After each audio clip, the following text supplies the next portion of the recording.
We got Jackson down here doing some recall work as well. I'll do another one right here. Willie, come. Yes. Yes, yes, yes. I mark the moment I see the dog turning back to me. A little different than maybe some other trainers might mark the moment when the dog gets to them, but I mark as soon as I see the dog starting that recall. I like to give that reinforcement signal, that marker, that terminal marker, if you will, that yes signal to the dog that that's the right decision. You're going to get rewarded when you get to me. I mean, if I don't have a reward, I might not do that. I might just use some enthusiasm. But usually when I'm training this at the beginning, I have the rewards on me, so that's the way we do it.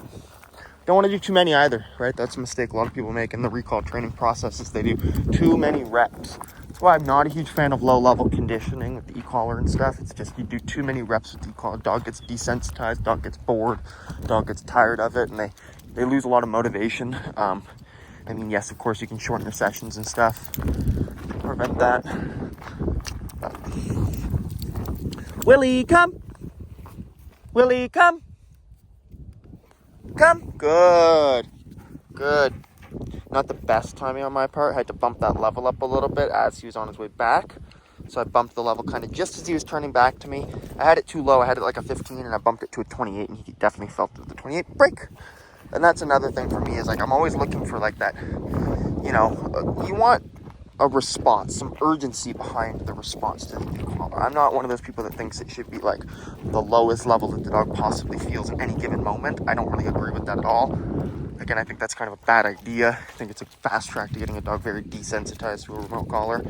I like to use the level that's needed for that given situation.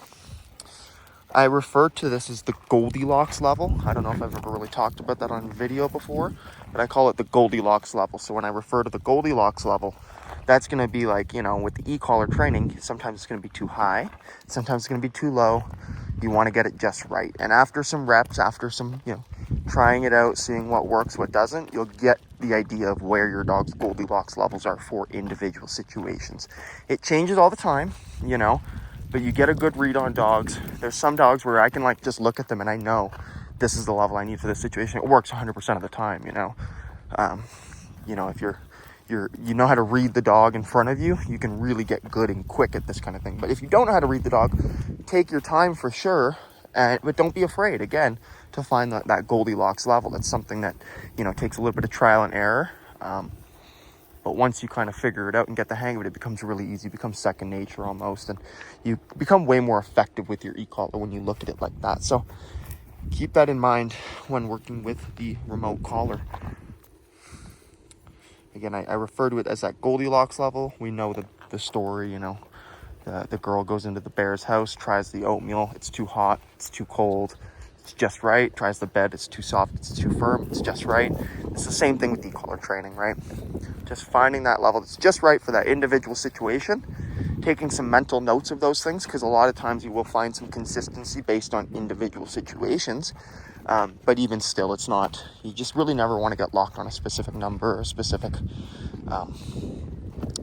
intensity of that remote collar correction. So it can vary all the time. It's crazy.